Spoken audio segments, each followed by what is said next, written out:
sejarah dulu, baru nanti setelah itu baru al-faslu, pemisahan dan penggabungan dua kalimat. Ya tadi. Dzalikal kitabu la raiba fi. Boleh. Dzalikal kitabu la raib fihi hudal lil muttaqin. Maka di fih itu ada tanda titik 3 mu'annakoh. Boleh ke depan, boleh ke belakang.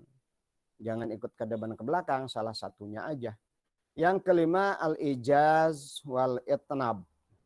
Ijaz itu kalimat yang ringkas, singkat, padat. Kalau itnab itu kalimat yang dipanjang lebarkan. Nanti bukan berarti itnab itu jelek semua, enggak. Ada kalanya itnab pada ketika dibutuhkan ya baik juga. Oke, contoh ini pembahasan yang lalu ya, kinayah itu.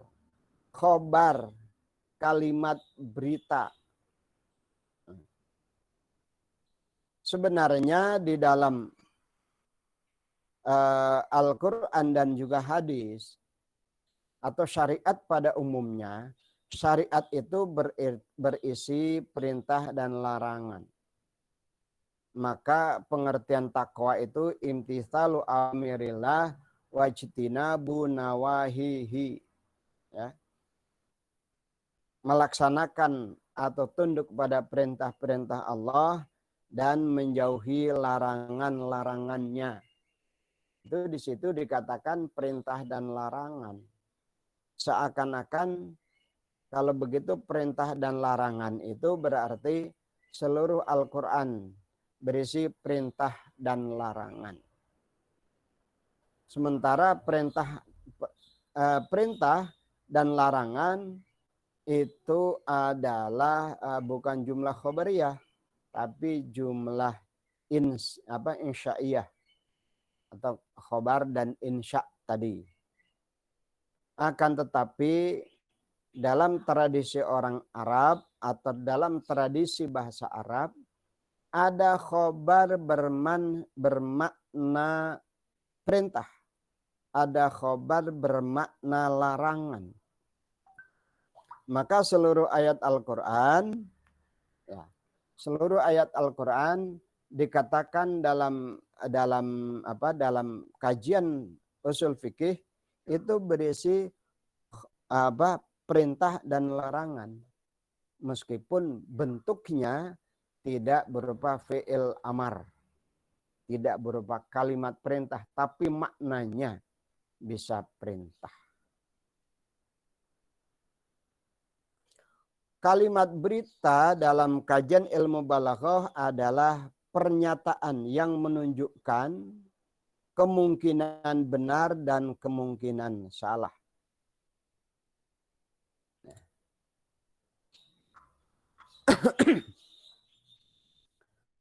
Jumlah khobariyah atau kalimat berita dalam kajian ilmu balaghah mahtamala sidqa wal kizbah adalah kalimat yang boleh jadi benar, boleh jadi salah.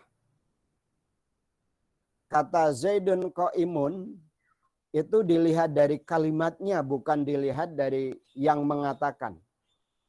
Kalau dilihat dari yang mengatakan seluruh Al-Quran benar, seluruh sabda Rasulullah adalah benar juga. Tapi kalau dilihat dari bentuk kalimatnya, maka yang namanya kalam khobar baik di dalam Al-Quran maupun di dalam hadis itu pengertiannya adalah mahtamala sidqa wal kizba.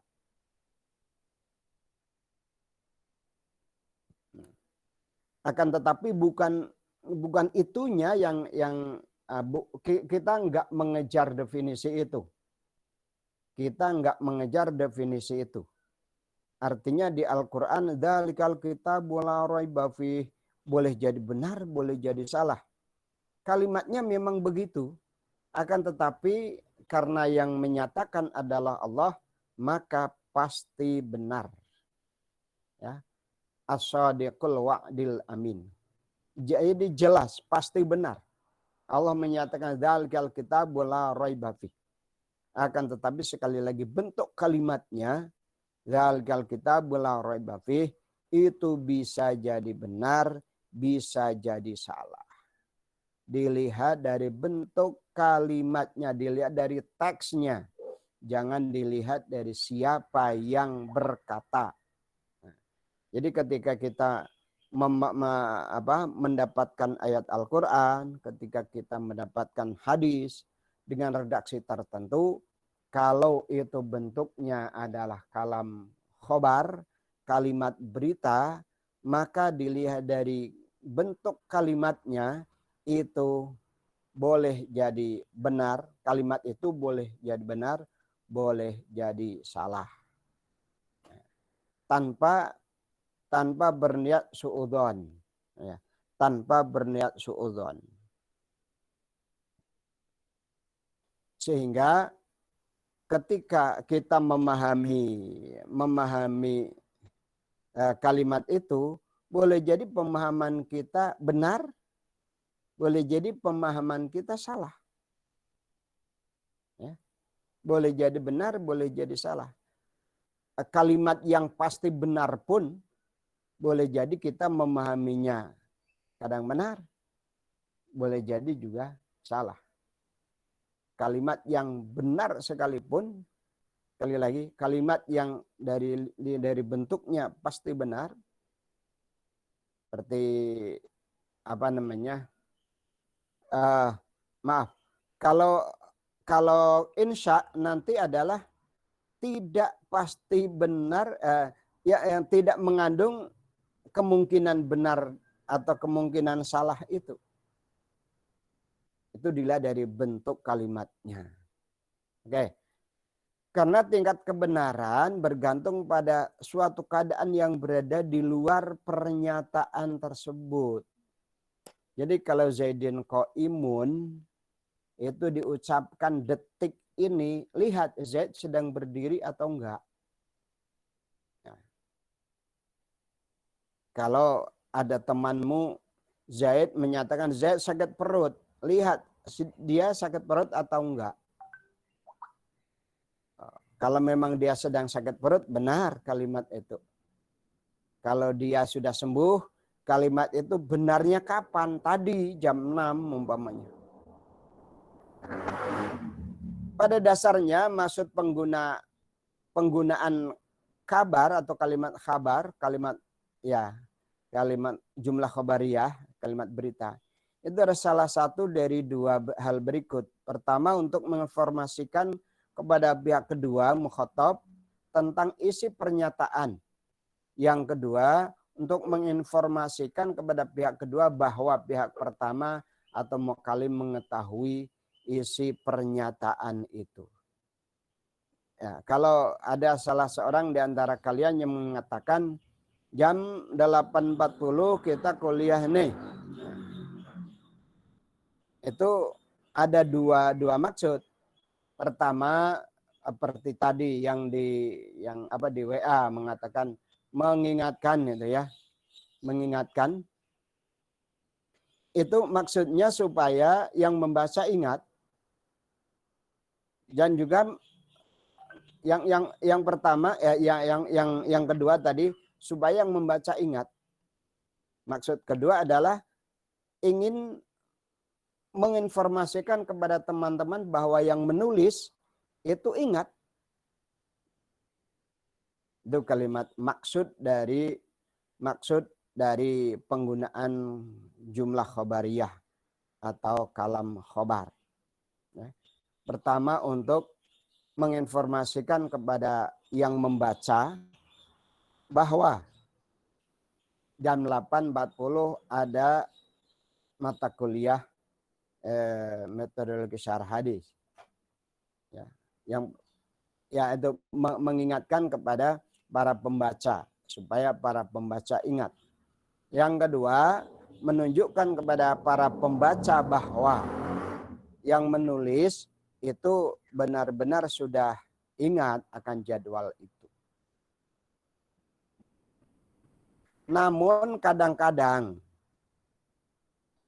khobar itu digunakan untuk maksud-maksud lain. Ini artinya memang dalam bahasa, dalam tradisi orang Arab menggunakan khobar itu untuk macam-macam ini. Yang pertama istirham, minta dikasihani. Yang kedua tahrikul himmah, untuk membangkitkan semangat. Tiga idharud du'fi, untuk menampakkan kelemahan. Yang berikutnya idharut tahassur, untuk menunjukkan atau menampakkan penyesalan.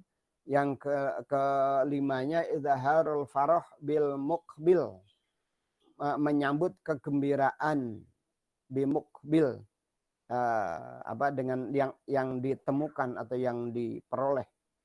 Yang keenam adalah at-taubih, menjelek-jelekkan dan lain-lain. Itu bergantung pada pada tradisi orang Arab, dan kita bisa melihatnya di buku-buku di buku-buku ilmu balaghah. Dan kebetulan saya dulu pernah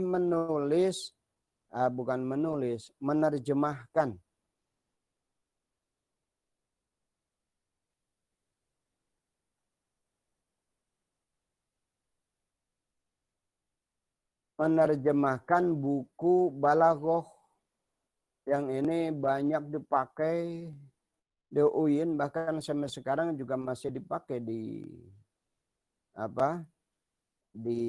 adab, di Fakultas Adab.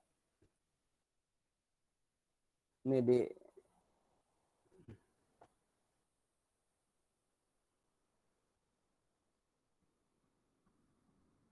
Al-Balaghatul Wadihah ini.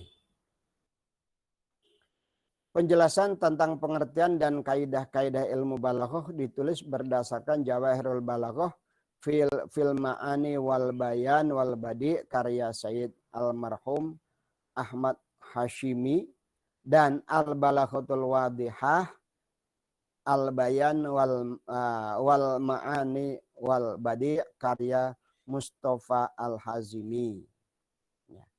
Al-Mustafa Al-Hazimi atau satu lagi siapa, Jarim, ya.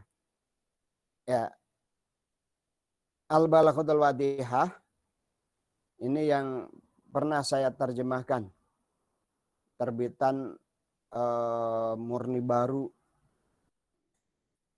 Terbitan Murni Baru, mungkin ada yang tahu terbitan apa? Penerbit Murni Baru itu penerbit yang cukup tua.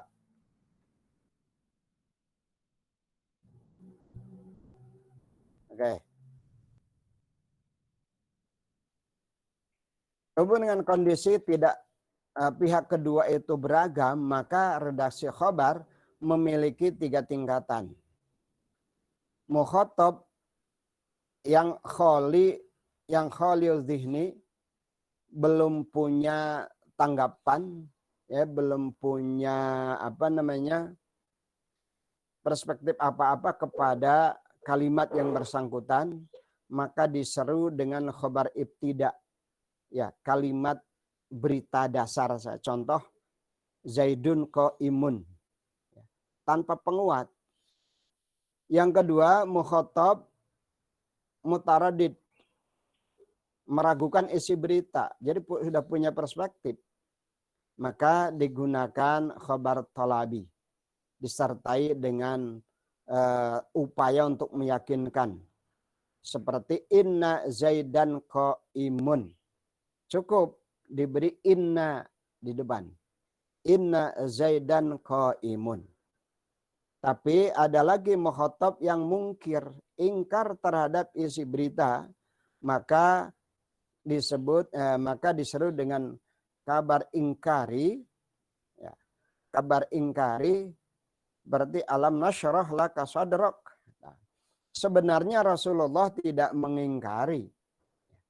Rasulullah tidak mengingkari bahwa Rasul telah diberi anugerah yang sedemikian rupa, dari nggak tahu menjadi tahu, dari yang yang katakan dari sifat perangai orang Arab umumnya pada waktu itu begitu keras atau begitu apa ya mudah marah dan lain sebagainya, tapi Rasul dilembutkan oleh Allah.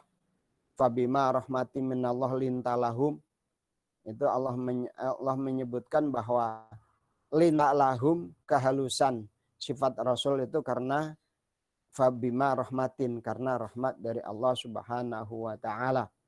Nah, maka alam nasyrah laka sadrak. Nah, berarti juga di di surat Ad-Duha, do alam yajid kayati mangfa'awa wa wajadaka dhalang fahada. Itu kalimat ingkari namanya itu. Ya, kalimat ingkari. Bukankah ya, bukankah aku telah berikan kamu begini-begini. Kalau yang kedua, kalau model kedua yang mutaradid, itu ada kalanya mutaradid tingkat sedang atau awal, itu cukup inna zaidan tambah inna zaidan qaimun. Kalau sudah agak berat ditambah lagi taukid di belakang, inna zaidan laqaimun. Kalau masih kurang lagi ditambah sumpah, wallahi inna zaidan qaimun.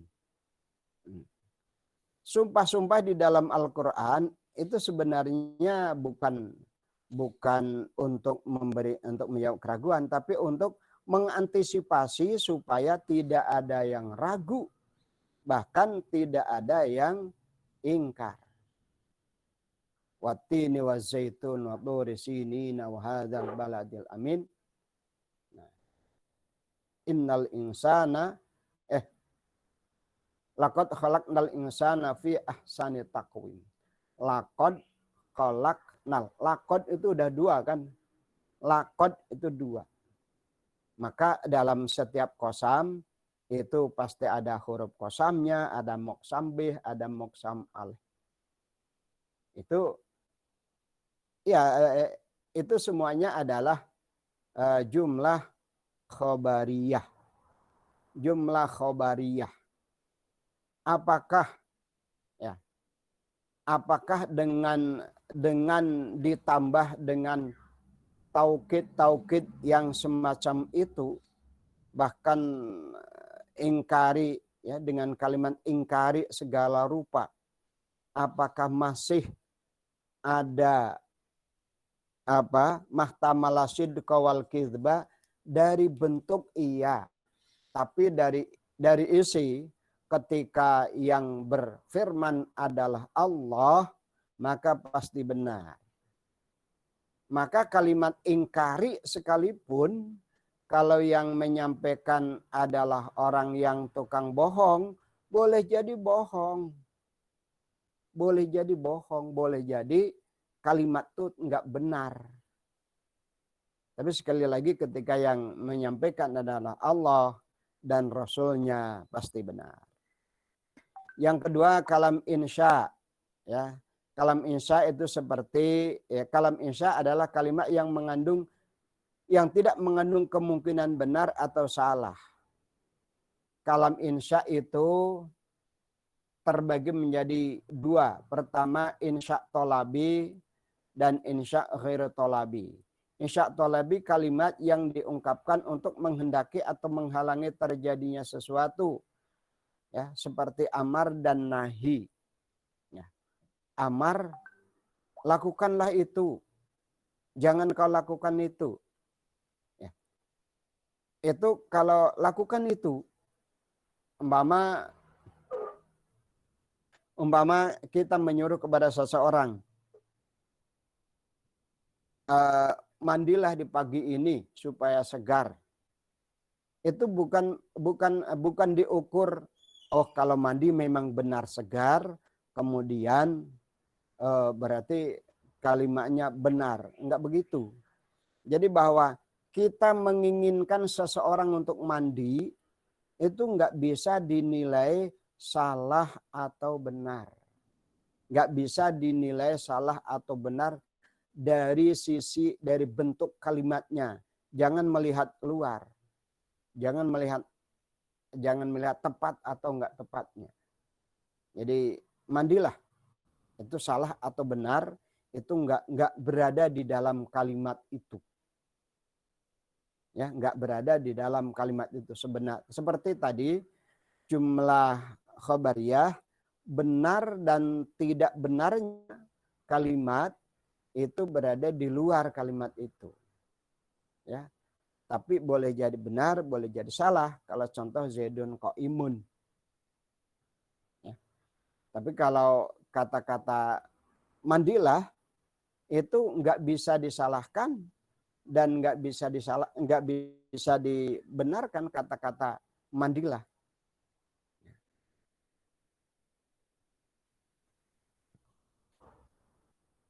Nah, tapi sekali lagi kalau yang mengatakan adalah Allah dan Rasulnya, perintah itu wajib dilaksanakan. Ya, kita jangan dulu melihat itu atau nantinya kita lupakan itu definisi itu supaya nggak membingungkan gitu. Al-insya terbagi menjadi dua, insya tolabi dan insya akhir tolabi. Ya. Kalimat yang berupa kalimat perintah, larangan, pertanyaan, harapan, dan panggilan itu tolabi namanya. Kalau pertanyaan, Mas muka, siapa namamu? Kita menginginkan ada jawaban dia. Oh, ingin tahu namanya. Ingin tahu namanya. Itu jangan disalahkan itu. Ya. Taman nih, harapan, berdoa, harapan. Alangkah indahnya kalau pagi ini saya ketemu atau panggilan, memanggil seseorang itu nggak bisa disalahkan atau dibenarkan dari sisi panggilannya, dari sisi bentuk kalimat panggilan. Kalau kita memanggil seseorang dengan nama yang nggak benar, itu jangan dinilai dari bentuk, tapi salahnya penggunaan nama yang digunakan. Penggunaan isimnya yang nggak pas. Oke. Kata perintah dan kalam larangan kadang-kadang bergeser dari mana aslinya kepada makna yang lain. Ya. Selanjutnya tentang hal ini dilihat pada ya, kemudian tadi yang khair tolabi itu antara lain adalah takjub. Ya. Takjub atau madah. Madah. Ya. Madah itu termasuk. Takjub juga termasuk. Kalau kita memandang sesuatu, alangkah indahnya pemandangan hari ini. Itu nggak cukup dengan pemandangan. Ya. Boleh jadi saudara yang berada di sampingnya nggak setuju bahwa pemandangan itu indah. Karena mungkin saudara penduduk setempat sudah berkali-kali melihat itu, saudara bosan dengan situasi itu sehingga ketika ada orang mengatakan alangkah indahnya di pemandangan di kampus ini. Bagi orang yang baru masuk kampus atau bagi seorang arsitek atau bagi orang-orang tertentu yang menilai dari sisi lain itu nggak bisa disalahkan. Mungkin saudara yang sudah lama di tempat itu bosan, saudara nggak setuju. Enggak Pak, nggak indah Pak. Jadi jangan dari sisi itu, tapi kata-katanya, bentuk kalimatnya, alangkah indahnya, alangkah cantiknya kau, alangkah gantengnya kau. Itu nggak bisa disalahkan. Karena memang mungkin baru ketemu orang semacam kita. Ada seseorang yang baru ketemu dengan kita. Alangkah gantengnya Bapak ini. Ya, mungkin. Dan sepanjang pengalamannya belum melihat orang seganteng kita umpamanya. Dia akan bilang, alangkah gantengnya. Begitu juga spelling. Ya, itu pujian atau cacian itu nggak bisa dinilai salah atau benar dari sisi bentuk kalimatnya. Ya, jangan dilihat dari sisi bentuk kalimatnya. Jadi maaf, dari bentuk kalimatnya nggak bisa dinyatakan salah atau nggak bisa dikatakan benar. Ya. Tapi kalau kalimat berita itu justru mungkin salah, mungkin benar. Tapi kalau kalam insya, ya insya itu ekspresi jiwa. Ya. Ketika seseorang menginginkan orang lain berdiri, nggak bisa disalahkan. Ketika jiwa ini menilai indahnya sesuatu, besarnya sesuatu, ya, atau mahal, murah dan lain sebagainya, itu nggak bisa disalahkan. Oke, sekarang kita lihat contoh di dalam hadis. Kita buka salah satu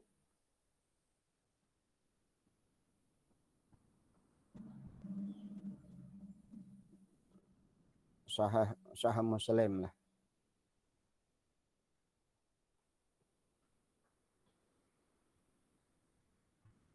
Bab iman aja.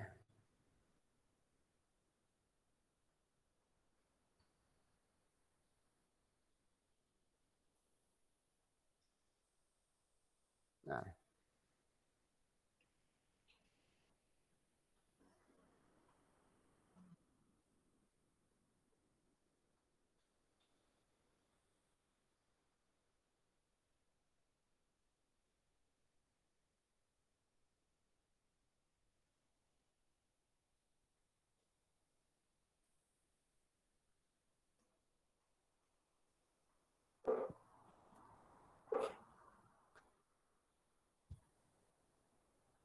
ayat ini, hadis ini. La yu'minu ahadukum hatta yuhibba li akhihi aw qala li jarihi ma yuhibbu li nafsihi. Ini adalah dilihat dari bentuk kalimatnya, ini berarti jumlah khobariyah. La yu'minu ahadukum hatta yuhibba li akhihi aw qala li jarihi ma yuhibbu li nafsihi. Tidaklah beriman seseorang. Kita ikuti lafaz yang tertulis dulu. La yu'minu ahadukum. Tidak beriman salah seorang di antara kamu. Hatta yuhibba li akhihi. Sehingga ia mencintai untuk saudaranya. Auli jarhi atau untuk tetangganya. Ma yuhibbu li nafsihi. Apa-apa yang ia cintai untuk dirinya sendiri. Nah.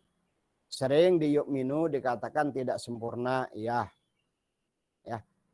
Ayla yu'minu imanan kamilan. Atau layak mulu imanu ahadikum. Boleh. Hatta yuhibba li akhihi, sampai dia mencintai untuk saudaranya. Mencintai untuk saudaranya. Nah, ini bukan mencintai saudaranya ya. Tapi mencintai untuk saudaranya, melakukan sesuatu untuk orang lain seperti ia melakukan sesuatu untuk dirinya. Ya, kalau untuk dirinya, kalau kita suka orang lain senyum kepada kita, kita senyum kepada dia. Kalau kita suka diperlakukan dengan baik, kita memperlakukan baik kepada dia. Itu. Ini dilihat dari bentuk kalimatnya, ini adalah kalam khobar. Ya. Kalam khobar yang karakter aslinya atau definisinya adalah yang tidak yang mengandung kemungkinan benar dan kemungkinan salah. Tapi karena yang berkata adalah Rasul, maka pasti benar. Ya, jadi definisinya itu kita tinggalkan dulu. Karena yang berkata Rasul, maka pasti benar. La yu'minu ahadukum hatta yuhibba li akhihi ma yuhibbu li nafsihi. Oke, kita sudah menemukan ini bahwa kesempurnaan ini apakah total? Enggak. Hatta yuhibba ini pemahaman hatta hingga ghoyah itu mungkin yang lain sudah, tapi ghoyahnya itu tinggal satu. Jadi enggak satu-satunya hatta yuhibba li akhihi ma yuhibbu li nafsihi ini. Ya, ini hatta itu maknanya ghoyah. Mungkin dia sudah dari sini beriman. Tinggal ininya belum. Jadi bukan ini satu-satunya bukan, tapi dari sini. Ya. Seperti dikatakan seseorang belum bisa dikatakan kaya kalau belum beribadah haji. Mama, ada kalimat itu. Apakah orang yang menunaikan ibadah haji berarti setelah itu dia dinyatakan kaya? Ya dari satu sisi iya, karena memang standarnya berbeda-beda. Kalau tadi katakan, oh standarnya haji itu kaya adalah haji, yaitu yang menjadikan satu-satunya itu ya bermasalah juga itu. Maka la yu'minu di sini standarnya bukan standar ke sini, tapi standar umum, ya. Seperti kaya tadi juga standarnya umum. Bahkan meskipun punya sawah, meskipun punya mobil, meskipun punya apartemen, kalau belum haji, belum kaya. Ini menurut orang yang utuh. Jadi nggak bisa digunakan standar yang ganda semacam itu. Jadi standarnya harus standar yang jelas. La yu'minu ahadukum, jadi tidak akan sempurna. Kata sempurna ini dibutuhkan. Kata sempurna itu dibutuhkan. Sehingga karena pemahamannya ada ghoyah. Karena ada kalimat ghoyah. Jadi di sini udah sempurna. Ada unsur kesempurnaan yang dilakukan. Tinggal ini yang belum. Yuhibba li akhihi ma yuhibbu li nafsihi. Ini yang belum. Maka kalau saudara menerangkan hadis ini, jangan menyatakan bahwa yuhib ya Pak hatta yuhibba li nafsi jadi standar pokok nih, jangan. Ya, seperti tadi. Kalau belum haji, ya, seseorang nggak bisa dikatakan kaya kalau belum haji. Meskipun udah punya sawah, punya ini. Iya, artinya kan itu sudah kaya, tapi tinggal hajinya yang belum. La yu'minu ahadukum, sudah ada faktor-faktor kesempurnaan iman sudah ada, tapi tinggal yuhibbu li nafsihinya, yuhibbu li akhihi ma yuhibbu li nafsihi yang belum. Ini perlu kita perlu kita perhatikan makna ini. Jangan sampai ya seperti tadi, kalau orang standarnya standar ganda, standarnya nggak standar umum, maka jadi susah memahaminya. Pokoknya kata orang sini kan jadi begitu akhirnya. Pokoknya kata orang sini kalau belum haji itu nggak bisa dikatakan kaya meskipun sudah punya ini. Walladzi nafsi biyadihi la yu'minu abdun hatta yuhibba li jarihi. Nah, Rasul menggunakan sumpah. Walladzi nafsi biyadihi, demi zat yang jiwaku berada di tangannya, la yu'minu abdun hatta yuhibba li jarihi aw qala li akhihi ma yuhibbu li nafsi. intinya hadis ini sama dengan sebelumnya, cuma di sini ditambah walladzi nafsi biyadihi, demi zat yang jiwaku ada di tangannya. Ini hanya ditambah taukid saja di sini. Taukidnya berupa kosam. Ya. Tapi tetap secara bentuk kalimat yang ini adalah jumlah khobariyah. La yadkhulul jannata man la ya'manu jaruhu bawa'iqahu. Sama ini.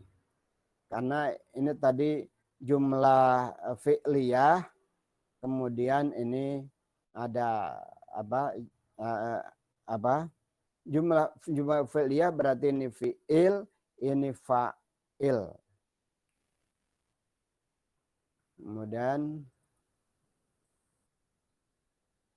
man kana yu'minu billahi yaumil akhir falyakul khairan aw liyasmut. Di sini ada falyakul.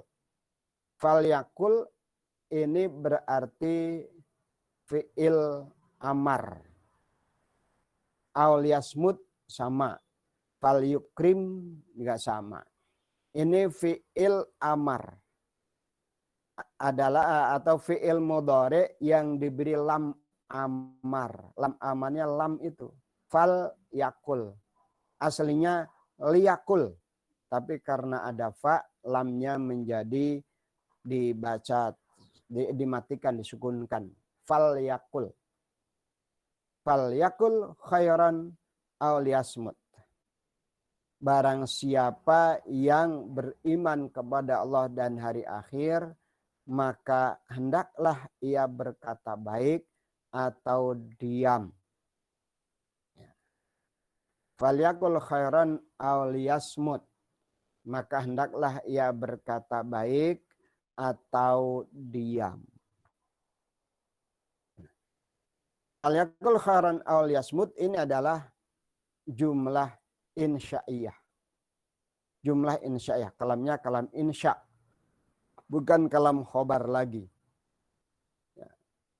Rasul memerintahkan kita untuk berkata baik atau memerintahkan kita untuk diam.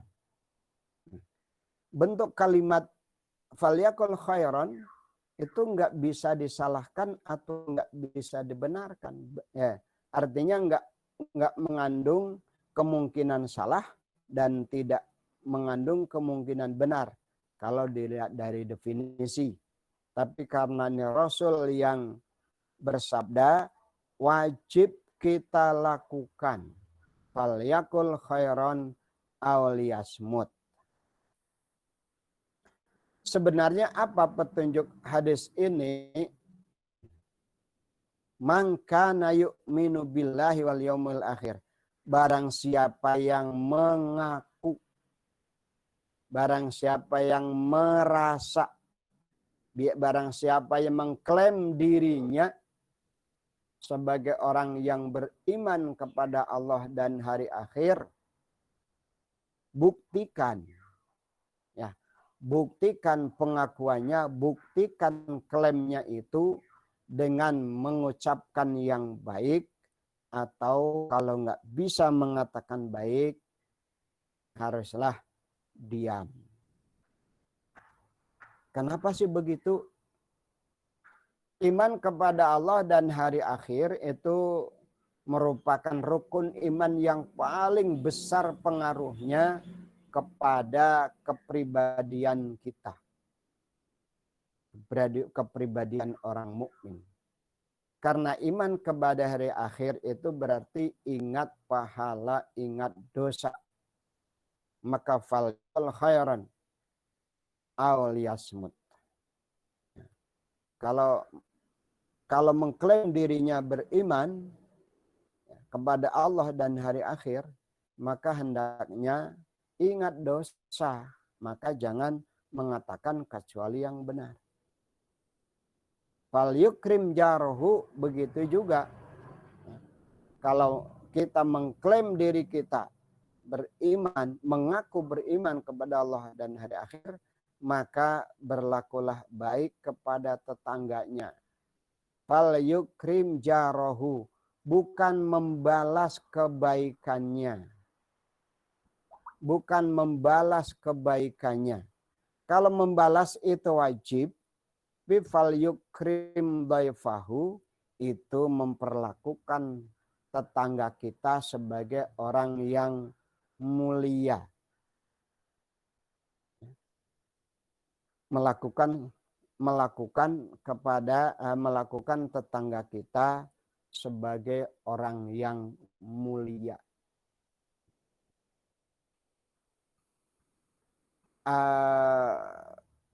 Ada sabda Rasul kaitan dengan mendidik anak, akrimu auladakum, muliakanlah anakmu. Makna muliakanlah anakmu di sana bisa bermakna jadikanlah anakmu sebagai orang yang mulia ke depan. Ya. Jadikanlah anakmu sebagai orang mulia. Maka dengan cara dididik pola hidup mulia. Ya. Dengan melakukan sholat, dengan berbuat baik, itu adalah menjadikan anak sebagai orang yang mulia. Bukan berarti menuruti segala keinginan, karena itu juga sama berlaku kepada tetangga, berlaku kepada tamu. Jadi kalau ada tetangga yang sikap kita, ya ingatkan supaya tetangga kita menjadi orang yang mulia.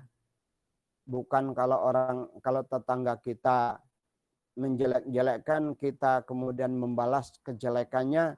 Enggak. Membalas kejelekan, kalau tetangga kita sombong, kemudian kita sombong kepadanya, enggak. Meskipun ada di satu saat Rasul menyatakan sombonglah kepada orang sombong karena itu sodakoh, itu untuk di sini enggak. Itu adalah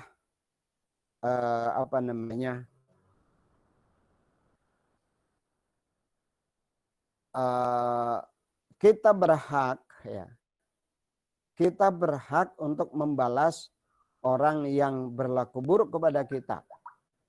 Tapi kalau kita wala in sabartum la khairul lisabirin. Apa ayatnya itu? Wa in uqibtum fa aqibu bimisli ma uqibtum bih wala in sabartum la khairul lisabirin. Kalau nggak salah itu ayat. Jadi Allah memberikan hak kepada orang yang telah disakiti untuk membalas kesakitannya setara dengan sakit yang ia terima.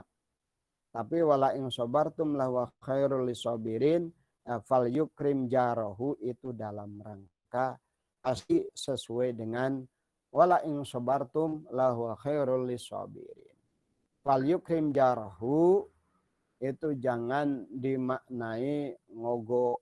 Kalau dia berlaku tidak baik kepada kita, berilah pelajaran. Kalau nggak bisa sendiri, laporkan, ya bukan lapor ya, artinya istifta kepada RW. Pak RW, itu tetangga saya itu setiap hari membuang sampah di pinggir rumah saya. Saya mau mengingatkan nggak enak. Tolong Pak RW ingatkan, atau Pak RT ingatkan. Nah, itu dalam rangka fal yukrim jarahu juga. Ya. Jadi fal yukrim jarahu itu bentuknya macam-macam. Ya, kalau tetangga kita ramah dengan kita, kita ramahin. Kalau tetangga kita suka jelek kepada kita, bukan membalas kejelekan, bagaimana supaya dia baik.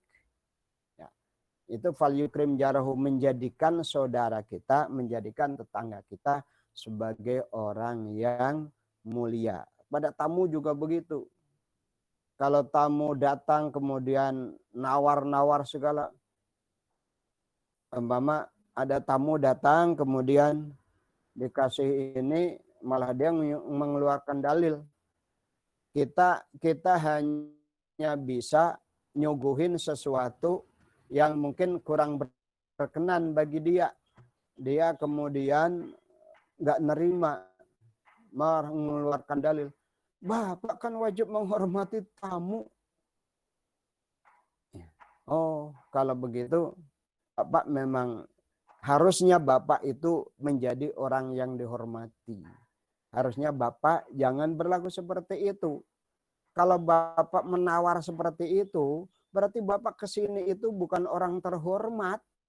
Bapak ke sini bukan tamu, tapi Bapak kata Rasul, kalau orang tamu datang itu membawa rahmat, kalau tamu pulang itu meninggalkan berkah. Tapi kalau seperti Bapak ini ya enggak. Datang ke sinilah menjadikan saya tersinggung. Nanti kalau Bapak pulang menjadikan saya gerundel. Ini berarti Bapak bukan tamu sebenarnya. Itu ya. Fal yukrim daifahu, jangan dipahami bahwa kalau menghormati tamu itu segala keinginan ya, atau kita adakan sampai hutang-hutang dan sebagainya. Itu kurang pas pemahamannya. Ya, akhirnya menyulitkan kita. Fal yukrim daifahu itu amar. Ya, amar. Amar. Perintah seperti berdirilah. Kata amar berdirilah tidak berarti katakan salah atau benar perintah itu. Dilihat dari bentuk kalimatnya. Tapi kalau dilihat dari situasinya itu bisa dikatakan benar. Bapak pagi-pagi begini dingin nyuruh mandi. Maka saya nggak mandi. Mama mau karena Bapak salah nggak pada tempatnya. Kata dihubungkan dengan tempat, dihubungkan dengan situasi dan lain sebagainya. Memang kebenaran atau kesalahan kalimat itu apabila dikaitkan dengan situasi. Ya. Mahtamala sidqa wal kidhb, kebenaran itu apabila muafiqun lil waqi', sesuai dengan kejadian maka benar. Ya. Zaidun qaimun tadi jam 6 benar. Tapi jam setengah 7 Zaid sudah capek, Zaid sudah duduk. Ya. Maka tidak benar lagi. Nah, itu maka bisa begitu itu. Ya, dilihat dari tapi kalau kalimat Zaidun qaimun boleh benar, boleh jadi salah. Nah, oke. Istibham kalau pertanyaan ya tamani harapan, nida panggilan.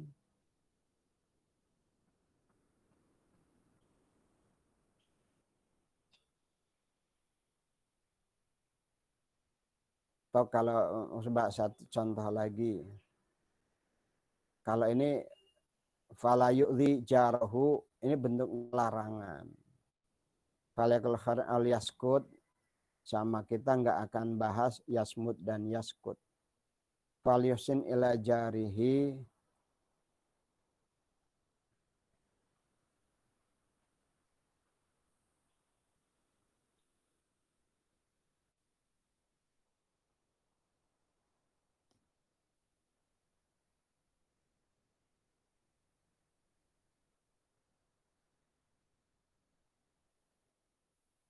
man ra'a minkum mungkaron fal yughayyir biyadi.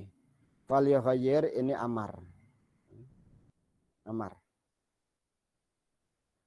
Kalau man ra'a minkum mungkaron fal yughayyir biyadi, ini nanti tidak kita nggak melihat dari jumlah syartiyahnya.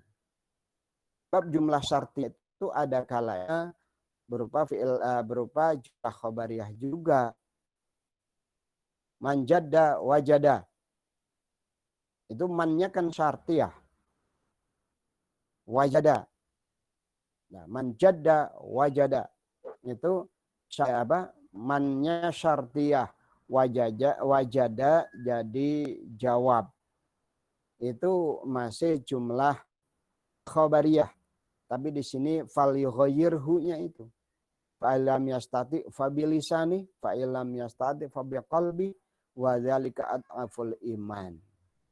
Ini katanya hadis yang disitir oleh siapa? Joe Biden ya. Joe Biden, presiden Amerika yang baru. Katanya menyitir menyitir hadis ini. Ya, kita nggak dengar langsung, hanya katanya aja, bentuknya pun dalam bentuk tulisan, dalam bentuk teks. Ma min nabiyyin ba'atsallahu fi ummatin qabli illa kana ini. Ini ada manafi. Tak seorang nabi pun yang diutus Allah di suatu umat sebelumku kecuali baginya ada hawari di antara umatnya. Jadi tapi ini Rasul dalam rangka dalam rangka ingin mengangkat seseorang sebenarnya, atau katakan ingin menyanjung seseorang. Bisna diwayaqadu bi amrihi summa innaha takhlafu min ba'dihim khulufun yaquluna ma la yaf'alun wa yaf'aluna ma la yu'marun. Wa man jahada bi yadihi fa huwa mu'min wa man jahadahum bi lisanihi fa huwa mu'minun wa man jahadahum bi qalbihi wa mu'minun wa laysa wara'a dzalika min iman habbatu khardalin. Oh, enggak. Ternyata ini bukan di sini. Ya. Kalau yang sanjungan itu nanti di hadis lain, di antara hawari, seandainya Rasul akan mengangkat hawari, maka Umar lah orangnya.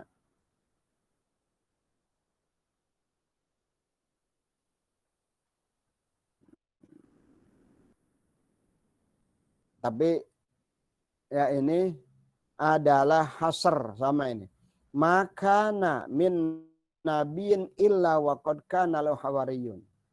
Ini bahwa setiap nabi pasti memiliki hawari.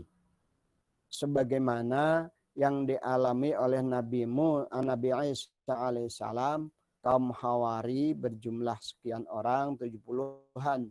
Kalau dari Nabi Isa, hawari itu tugasnya yahtaduna bihadihi wa yastannuna bisunnatihi.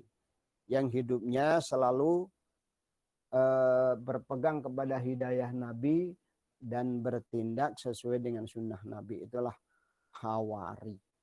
Tapi yang dimaksud di sini ada ma, ada illa. Ya. Ada ma, ada illa. Ini termasuk bahasan dari ilmu ma'ani yang pertama. Yang tadi ya, ada kalam khabar, ada kalam insya, kemudian ada bentuk-bentuk berikutnya.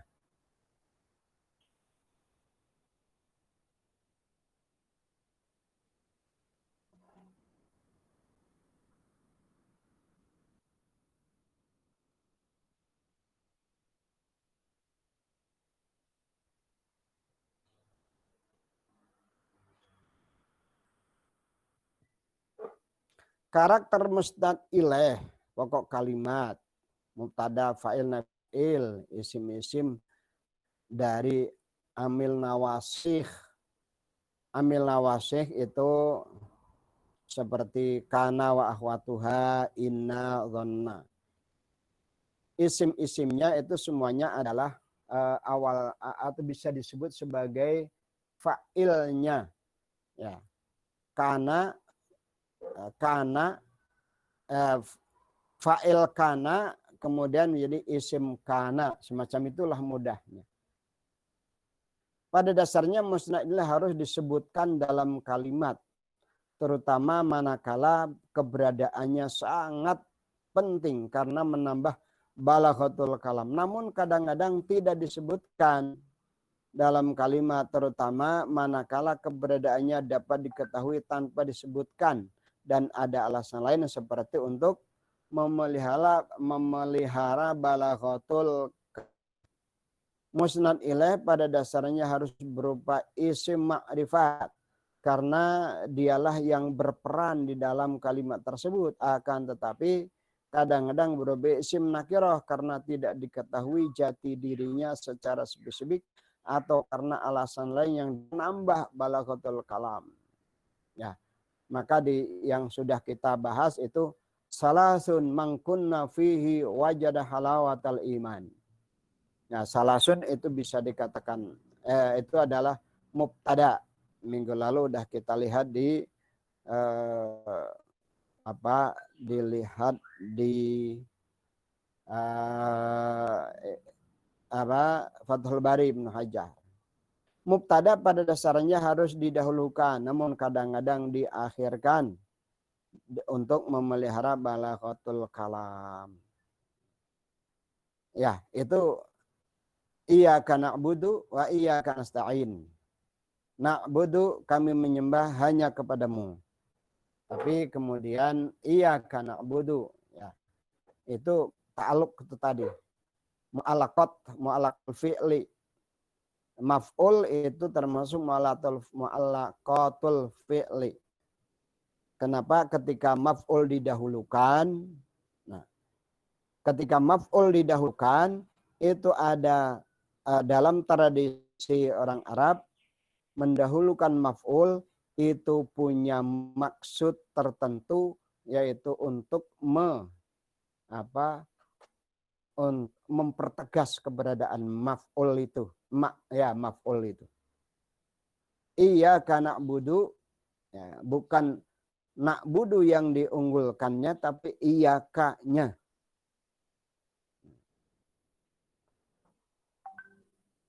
Ini tentu beda lah.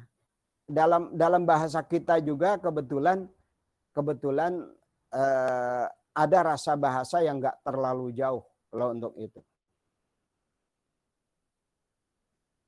Umpama kita membelikan sesuatu, barang itu kubeli hanya untukmu. Beda dengan aku membeli ini hanya untukmu, enggak. Ya. Barang ini aku beli jauh-jauh hanya untukmu. Barang ini aku raih dengan susah payah untukmu. Tapi kalau dalam bahasa Indonesia menjadi nggak terasa mana yang didahulukan, mana yang diakhirkan. Ya, dalam bahasa ini. Tapi kalau kita bandingkan dalam bahasa Arab ada itunya. Ada kedekatannya setidaknya. Karakter musnad, karakter muta'allaqat bih, muta'allaqatu fil. Ya. Khabar fi'il tam isim fi'il mubtada yang tidak ada khabarnya dan masdar pengganti fi'il. Pada dasarnya musnad harus disebutkan dalam kalimat, namun kadang-kadang tidak. Pada dasarnya harus diakhirkan, namun kadang-kadang didahulukan. Demikian juga muta'allaqatul ya. Bernama maf'ul, hal, dzaraf, jar majrur. Maka kalau ada jar majrur didahulukan harus menjadi khobar. Fiddari Zaidun. Bukan Zaidun fiddari. Tapi ketika fiddari Zaidun, fiddari itu harus menjadi khobar. Ini ya, kita mencoba dengan kitab-kitab hadis, kita mencoba dengan memahami sejumlah hadis dengan pendekatan semacam itu. Dan kita mencoba menghayati Kemudian kita ajak para pendengar atau para pembaca kalau kita menulis, pendengar kalau kita ceramah, itu supaya mereka ikut menyelami kedalaman hadis, ya. Dengan cara itu maka kita sendiri bisa memahami lebih dalam dan para pembaca pun demikian. Qasar tadi sudah contohnya.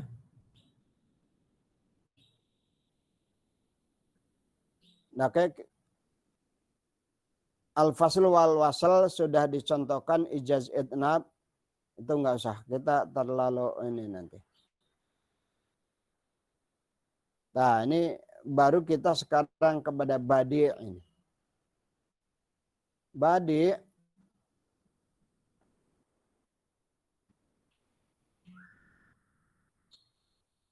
Nah, sedangkan pembahasan ilmu badi meliputi 4 tema pokok, yaitu faktor-faktor keindahan kalimat dari segi lafal dan faktor-faktor keindahan dari sisi makna. Yang kedua husnul ta'lil, yang ketiga ta'kidul madhi, yang kelima adalah apa ini gaya bahasa orang bijak, ala uslubul hakim.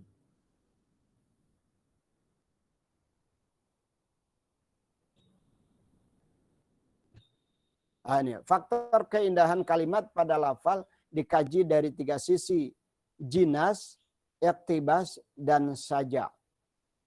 Jinas itu antara mubtada dan khobar ada kesamaan atau diambil dari satu akar kata yang sama. Contoh, al-muslimu man salimal muslimu min lisanihi wa yadihi. Ya, al-muslimun di sini dengan muslim di sini, ini kata al-muslim, siapa orang muslim itu adalah orang yang menyelamatkan orang muslim lain atau orang yang muslim lain tidak terganggu. I'malu fakullun muyassarun. Kemudian fa'amman a'ta wattaqo. Ini iktibas ini. Ya, iktibas.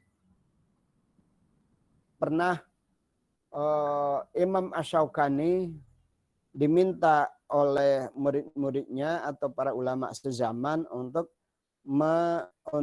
mensyarah Sahih Bukhari. Maka beliau tidak menyanggupi dan beliau berkata, mengutip hadis Nabi, la la hijrata ba'dal fathi. La hijrata ba'dal fathi. Asy-Syaukani mengatakan la hijrata ba'dal fathi itu maknanya secara harfiah, karena itu ngambil dari hadis, tidak ada hijrah setelah Fathu Makkah. Ya, Fathu Makkah sudah terjadi sekian abad yang lalu. Ya, tidak ada hijrah setelah Fathu Makkah. Tapi maksud Asy-Syaukani, kata al-fathi itu dimaksudkan atau dalam benak Asy-Syaukani adalah Fathul Bari. Ya, jadi tidak ada hijrah setelah Fathul Bari ditulis, dan hijrah itu maksudnya adalah tidak lagi ada keleluasaan menafsirkan, mensyarah Al-Bukhari setelah ada Fathul Bari. Jadi tidak ada keleluasaan mensyarah Bukhari setelah adanya Fathul Bari. Allahumma ati mufiqan tal khalafa wa ati mumsikan talafa. Ini saja. Ya, pertama mufiqan khalafa, mumsikan talafa. Artinya sama. Allahumma ati mufiqan khalafa wa ati atau wa ati mumsikan talafa. Ini fa. Mufiqan dan mumsikan itu juga dari sifatnya persis sama.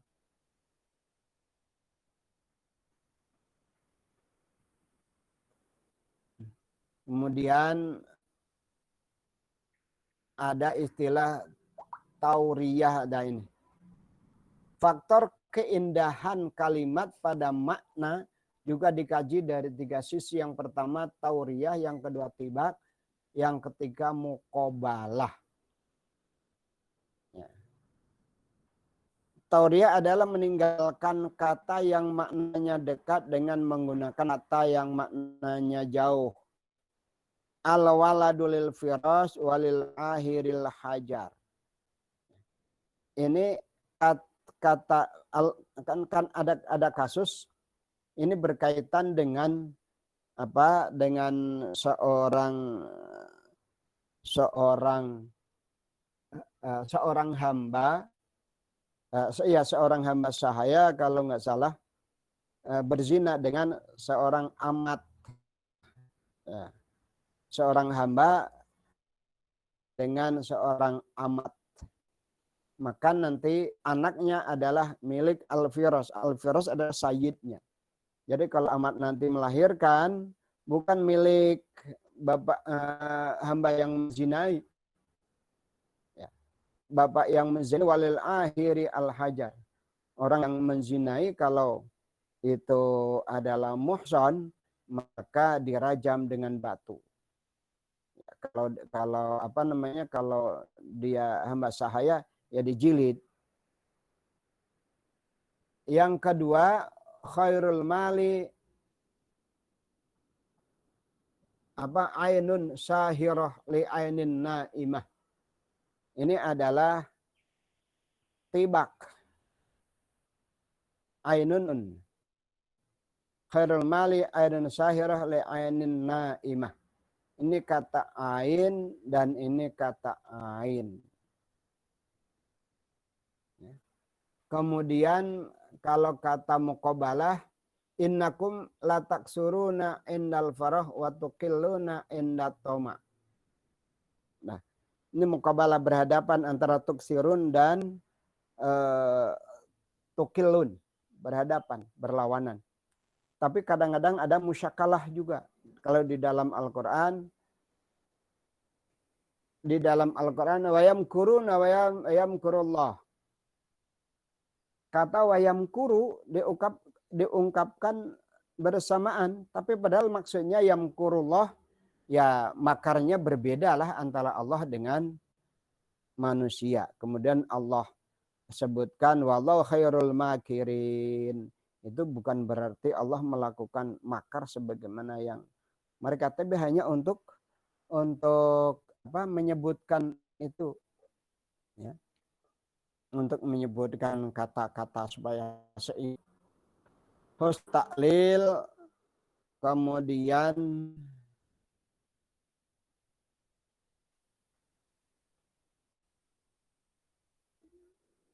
usulul hakim kayak Bang bijak maksudnya adalah menerangkan kepada seseorang dengan kalimat yang maknanya lebih bermanfaat baginya daripada keterangan yang diharapkannya. Contohnya adalah hadis tentang air laut yang aspek balaghahnya sudah disebut di atas. Kan orang itu hanya bertanya kepada Rasul, ya Rasulullah, inna narkabul bakhra wa nahmilu ma'anal qalil minamma ana tawadhu bimahil bahri. Rasul enggak menjawab iya atau enggak boleh, tapi Rasul menjawab huwa tahuru ma'u al-hilu maitatuhu. Itu jawaban itu sangat bijak, sebab kalau dijawab iya nanti akan masih menimbulkan pertanyaan. Kalau begitu umpamanya Rasul menjawab iya, kan bertanya apakah boleh kami berwudu dengan air laut? Kalau Rasul menjawab iya, mereka akan bertanya bagaimana kalau untuk mandi, bagaimana kalau untuk mencuci beras, bagaimana kalau untuk mencuci pakaian. Dan Rasul menyatakan al-hilu maitatuhu, karena boleh jadi orang yang menyeberang laut atau naik kapal akan kehabisan bekal, nanti mereka menemukan ikan yang sudah mati, bagaimana? Nah, maka jawaban Rasul yang meskipun pendek tapi sudah mengunci menjadi kunci jawaban yang luar biasa. Terakhir tentang syair-syair Rasulullah, sama sekali tidak bermaksud untuk mengungkap keindahan syair Rasulullah. Karena jelas sudah indah dan ini bukan pelajaran balaghah, tapi hanya untuk mengungkap bahwa di dalam hadis terdapat banyak syair Rasulullah Sallallahu Alaihi Wasallam. Padahal ini dalam surah Yasin 69 Allah menyatakan wa ma 'allamnahu syi'ara wa yambaghilah in huwa illa dzikru wa qur'anun karim. Allah tidak mengajarkan syair kepada Rasul. Ini untuk menegaskan bahwa yang Rasul baca itu bukan syair, melainkan Al-Quran in huwa illa dzikru wa qur'anum mubin. Ya. Jadi yang Rasul baca itu bukan syair, tapi itu adalah peringatan dan Qur'anum mubin. Dan Rasul sebenarnya tidak menyukai orang yang yang memusatkan seluruh perhatiannya atau berprofesi sebagai tukang syair. Rasul tidak mengizinkan, Rasul tidak menyukai di sini.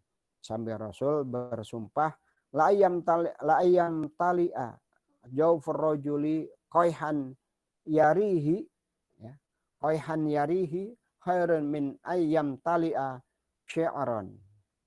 Orang yang penuhnya, sungguh perut seseorang lebih baik dipenuhi dengan nanah yang merusaknya daripada dipenuhi dengan syair.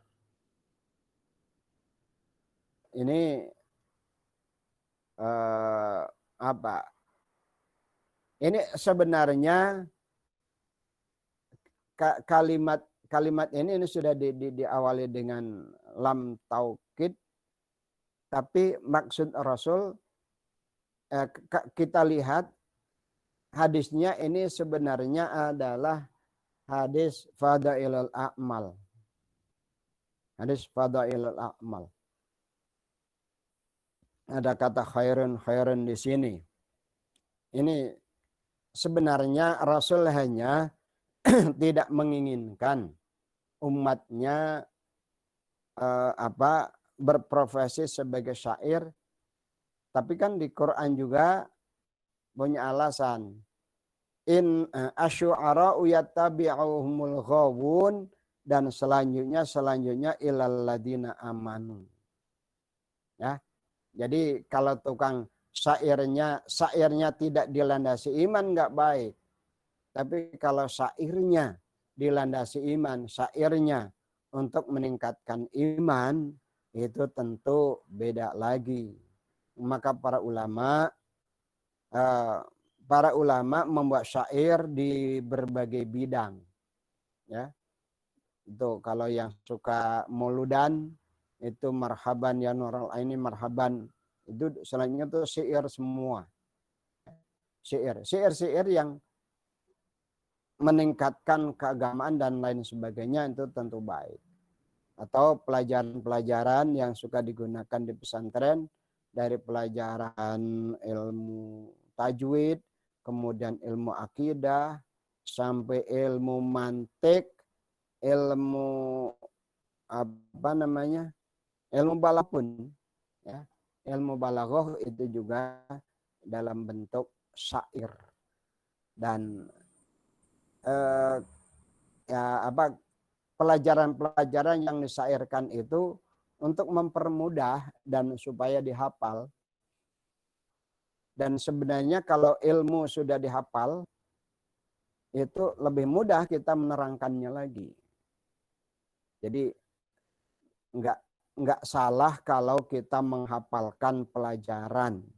Adapun nanti menerangkannya ya sesuai dengan kreativitas masing-masing. Tapi temanya kita harus hafal, itu iya. Itu syair-syair. Jadi sekali lagi syair-syair Rasul saya tampilkan di sini bukan untuk bukan untuk mengajarkan membahas syair Nabi, enggak. Tapi hanya untuk menunjukkan bahwa Nabi bersair. Dan ini bukan berarti kita dilarang bersair. Kalau syair-syairnya bisa menggugah minat untuk mempermudah pelajaran dan sebagainya, ya maka baik juga. Ada ilmu hadis disyairkan oleh 2 orang, 3. Pertama Manzumah Baikuniyah, yang kedua Alfiyah Suyuti, yang ketiga Alfiyah Al-Iraqi. Ada 3, yang 2 Alfiyah, yang 1 Manzumah Baikuniyah. Mungkin masih ada yang lain. Itulah yang bisa kita bahas dalam kesempatan ini. Minggu depan tanggal berapa ya? Tanggal 30. Ya oke, minggu depan tanggal 31. Bulan November hanya 30 ya. Tanggal 1. Enggak apa-apa, nanti UTS-nya bentuknya tugas saja. Jadi minggu depan masih kuliah saja, kuliah biasa. Nanti tugasnya saya kirimkan di WA. Silakan kalau ada pertanyaan.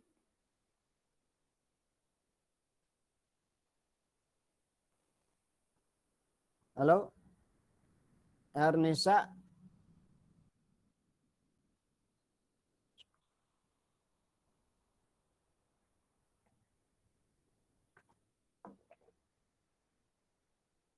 Ini ada pada dengerin nggak tadi? Ada Pak, hadir. Ada Pak, hadir Pak. Ada Pak, hadir. Hadir. Menyimak Pak Bu. Nggak ketahuan kalau jendela masing-masing nggak dibuka. Siapa dibuka? Gimana, ada pertanyaan, ada komentar, ada apa, silakan.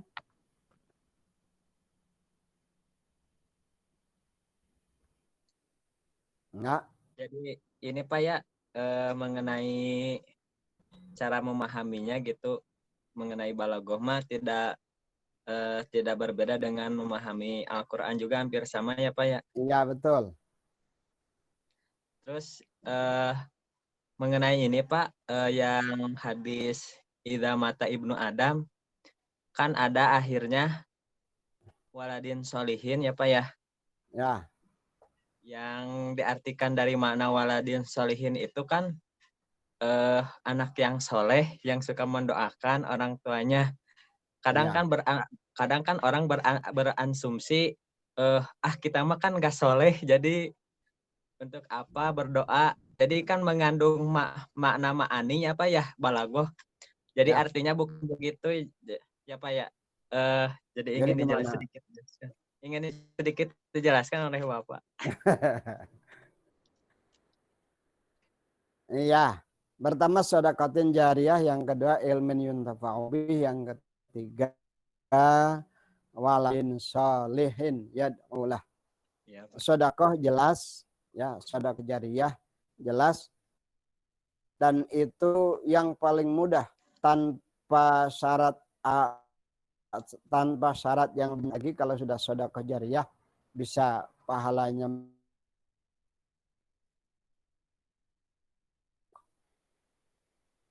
Yang kedua ilmu manfaatkan, dan ini harus ilmu yang manfaat, harus ilmu yang baik.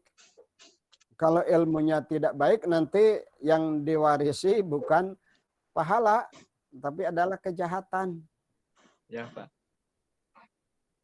Di hadis lain Rasul menyatakan man sanna fil islami sunatan hasanatan falahu ajruha. Di dunia ini seseorang merintis suatu kebaikan, kemudian kebaikan lain, maka kita mati pun kebaikan yang diwarisi oleh orang lain itu jadi pahala. Tapi kalau sebaliknya membuat pola kejahatan tertentu kemudian diikuti orang lain, diikuti oleh murid-muridnya, nanti kita mati kita masih mendapatkan dosanya. Nah, jadi ilmun yuntafa'u bih itu ilmu yang bisa dimanfaatkan, yang terasa manfaatnya, baik oleh dirinya maupun orang lain.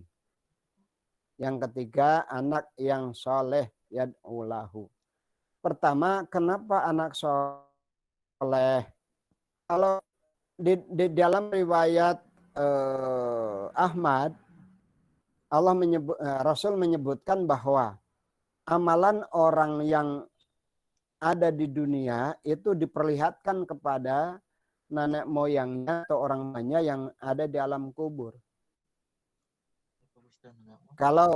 Kalau amalannya baik, mereka akan bahagia dan mereka akan mereka akan bahagia. Kalau amalannya jahat, mereka akan bersedih dan tersiksa. Nah, maka anak soleh itu kunci utama memang. Anak soleh itu kunci utama. Kemudian kenapa soleh? Sebab kalau nggak soleh ya itu akan menyedihkan dari awal. Dari awal dikuburnya, dari awal di alam barzaknya sudah begitu. Apakah anak yang nggak soleh itu doanya nggak diterima? Kalau doa untuk orang tuanya itu termasuk doa yang pasti dikabulkan oleh Allah. Doa anak kepada orang tua atau untuk orang tua, doa anak untuk orang tua termasuk salah satu doa yang pasti dikabulkan oleh Allah. Itu kata Rasul. Ya. Maka ya meskipun kita merasa kurang soleh, berdoa itu harus terus. Ya. Ya, Pak ya. Termasuk juga kesolehan kita kan maju mundur. Fluktuatif. Kadang hari ini soleh, kadang-kadang besok enggak. Tapi kan ada standar kesolehan. Insya Allah kalau orang IAT, orang IH ma'da sarolah. Amin, amin. Itu ya. Jadi Ya, Pak. Bu, bukan kalau enggak soleh terus bagaimana enggak. ini Kenapa mah soleh? gitu. Karena kalau enggak soleh dari awal sudah akan sudah akan sengsara. Ini mah jadi ada tanggapan ketika kita menerangkan, jadi orang awam kan Pak biasanya menganggapinya orang mah teu soleh gitu Pak, jadi orang ngadoakeun nih. Ya jawab itu Sedangkan kata Rasul. Rasul doa anak untuk orang tuanya pasti diterima. Tentu kalau doanya doa kebaikan dengan tulus. Udah cukup ya. Saya harus pindah ke kelas lain. siapa? Alhamdulillahirabbil alamin. Kurang lebihnya mohon maaf. Assalamualaikum warahmatullahi wabarakatuh. Waalaikumsalam warahmatullahi wabarakatuh. Waalaikumsalam. Terima kasih banyak, Pak. Makasih Pak. Absennya nanti kirimin ya. Pak. Baik, Pak.